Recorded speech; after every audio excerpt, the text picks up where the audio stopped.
Road છે અરવલ્લીથી ડુંગરપુર જતો road, એમાં રાત્રે 2 વાગે એક આઈસર ટ્રક જે છે એ એના લૂંટનો બનાવ બન્યો.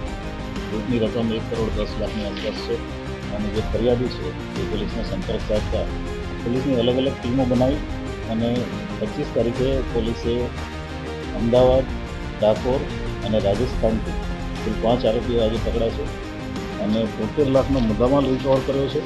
સાથે સાથે એમને જે ગાડી લૂંટ માટે ઉપયોગમાં લીધેલી ઘરના ગાડી પણ કબજે કરી છે. આખી એમો એવી છે આરોપીઓની કે આ આરોપીઓ પોતે સંગઠિત ટોળકી ઓનલાઈન બનાવી, ઓનલાઈન કોન્ટેક્ટથી એકબીજાને મળી સંગઠિત ટોળકી બનાવી અને જે લોકો આંગળીઓનું કામ કરતા હોય અને ખાસ કરીને ગુજરાત રાજસ્થાન વચ્ચે જે રેગ્યુલર ચાલતા હોય એના ટ્રકની રેકી કરી એના લોકેશન મેળવી અને એને લૂંટવાનું પ્લાન કરેલો અને એ પણ એવી જગ્યાએ કે જ્યાં લોકોની હાજરી ઓછી હોય એ વાવરું જગ્યા હોય.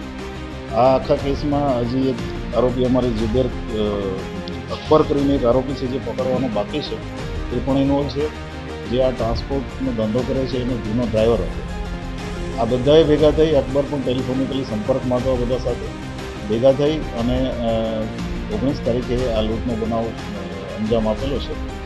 આ તમામ આરોપીઓએ ગાડી ઊભી રાખી, એમને પિન પોઈન્ટ ઇન્ફોર્મેશન હતી કે મટીરિયલ ક્યાં છે, મટીરિયલ લઈ અને જે ગાડી લઈને આવ્યા હતા એ ગાડીમાં રવાના થઈ ગયા છે. એલસીબીએ, મોડાસા રૂરલે, જિલ્લાની અન્ય ટીમોએ નાકાબંધી 2-3 દિવસ કરી અને આ આરોપીઓને 25 તારીખે જે રાજસ્થાન સોનું વેચવા જતા હતા એને પકડીને એક સારું ડિટેક્શન જિલ્લામાં કર્યું છે.